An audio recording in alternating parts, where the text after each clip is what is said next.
Inilah prosedur teks, dan beginilah cara memahami prosedur teks dengan cepat, mudah, dan pasti benar. Silakan simak tayangan berikut ini dengan seksama dan juga dengan cerdas serta bahagia. Prosedur teks ada 3 hal yang untuk mempermudah pemahaman. Yang pertama yang diketahui adalah social function ataupun goal ataupun tujuan dari penulisan teks prosedur tersebut untuk apa. Yang kedua, generic structure dari teks tersebut seperti apa atau susunan teksnya seperti apa. Yang ketiga, significant lexicogrammatical features atau ciri kebahasaannya seperti apa. Social function ataupun goal atau purpose ataupun tujuan dituliskannya model text procedure adalah to describe how something is accomplished through a sequence of actions or steps. Jadi tujuan utamanya adalah untuk mendeskripsikan atau menjelaskan, to describe bagaimana sesuatu itu diselesaikan melalui serangkaian tindakan atau serangkaian langkah-langkah atau serangkaian proses. Ada langkah 1, langkah 2, langkah 3 ya. Passwordnya adalah to describe how something is accomplished through a sequence of action or steps. Selanjutnya, generic structure atau susunan teksnya adalah seperti ini. Paragraf 1 atau bagian 1 itu biasanya berisikan goal atau tujuannya ya. Tujuan teks prosedur itu untuk menjelaskan apa, misalnya how to accomplish something, how to do something, bagaimana cara melakukan sesuatu atau bagaimana cara menyelesaikan sesuatu. Bagian yang kedua yang pasti ini kadang ada kadang tidak, tergantung dari teksnya. Bagian kedua itu berisikan informasi mengenai materials, ingredients not required for all procedural text. Jadi bagian 2 ini monosuko, bisa ada bisa tidak. Maksudnya bisa diberikan info tentang materinya apa, atau mungkin resepnya apa, bahan-bahannya apa. Kalau itu masakan, ingredients ya. Kalau bukan masakan ya namanya materialnya apa saja untuk melakukan penyelesaian langkah-langkah itu. Yang ketiga, number 3, steps atau a series of steps oriented to achieving the goal. Jadi pada bagian ketiga itu pasti ada menjelaskan langkah-langkahnya atau tipsnya yang berisikan informasi mengenai rangkaian langkah ya, yang menuju pada pencapaian tujuan utama dari teks prosedur tersebut. Misalnya cara membuat nasi goreng, cara membuat nasi goreng lebih enak, cara membuat nasi goreng sangat-sangat lezat. Maka disajikan langkah-langkahnya, stepnya 1, 2, 3, 4. Nah ini yang generic sekali pada bagian goal itu berisi informasi mengenai judul teks ya. Judulnya misalnya tentang cara, biasanya teks prosedur itu berhubungan dengan cara ya. Cara melakukan, cara menyelesaikan, cara minum, cara mencari uang, cara belajar, cara bekerja, dan seterusnya. Bagian selanjutnya adalah generic structure atau susunan teks prosedur itu adalah material ataupun ingredient, materi ataupun bahan-bahan. Kalau untuk masakan itu istilahnya adalah ingredients ya. Not required for all procedural text. Jadi tidak semua teks prosedur menyajikan ini info tentang materi ataupun ingredientnya. Jadi memberikan informasi bahan-bahan, materi-materi. Bahan ini tidak wajib ada. Jadi bagian materi atau ingredient itu kadang disajikan, kadang tidak. Tapi kalau makanan biasanya ingredient ini sangat penting, maka disajikan. Jadi pasti ada bagian ini. Bagian yang ketiga, itu disebut sebagai step atau a series of steps oriented to achieving the goal. Ya, berikan informasi tentang serangkaian langkah-langkah kerjanya, langkah-langkah yang harus dilakukan untuk mencapai tujuan tadi. Stepnya langkahnya adalah yang pertama melakukan apa, yang kedua mengerjakan apa, yang ketiga harus bagaimana, yang keempat melakukan apa lagi, dan kelima seterusnya sampai tujuannya tercapai. Tujuan itu judul teksnya tadi. Yang ketiga itu berhubungan dengan unsur kebahasaannya atau ciri kebahasaan yang ada pada teks prosedur. Significant lexico-grammatical features.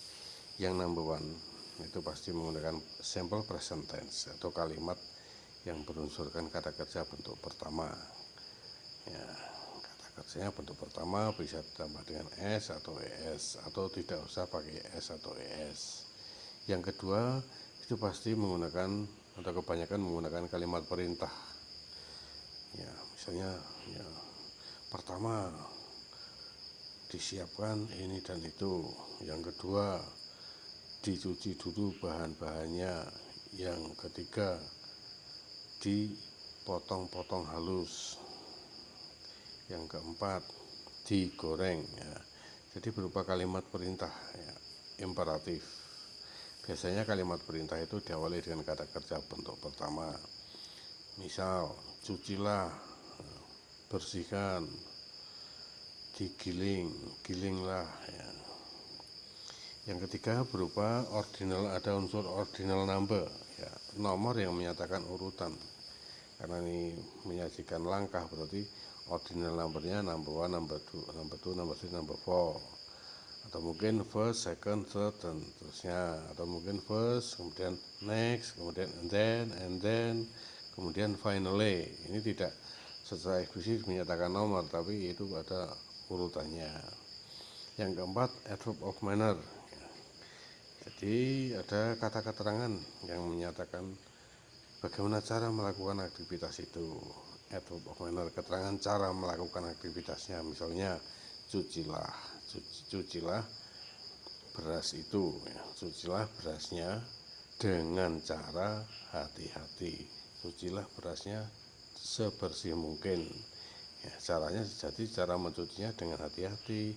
Peganglah dengan hati-hati. Ada keterangan caranya melakukan aktivitas pada langkah tersebut. Nah, berikut ini ada contoh prosedur teks. Tolong dicermati baik-baik ya.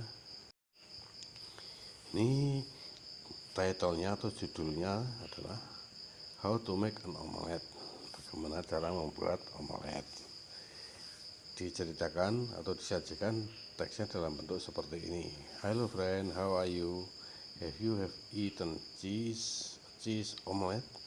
Do you know how to make a cheese omelette? No. Would you like me to tell it for you? Okay, this is the way. Listen to me. Ya, berikut akan disajikan langkah-langkahnya, langkah pembuatan omelet itu. Nah, ini langkah-langkahnya. To make cheese omelette, you should prepare ingredients such as 1 egg, 50 grams of cheese, 1/4 cup of milk, 3 tablespoons of cooking oil, what else? Oh yeah, a pinch of salt, and don't forget some pepper.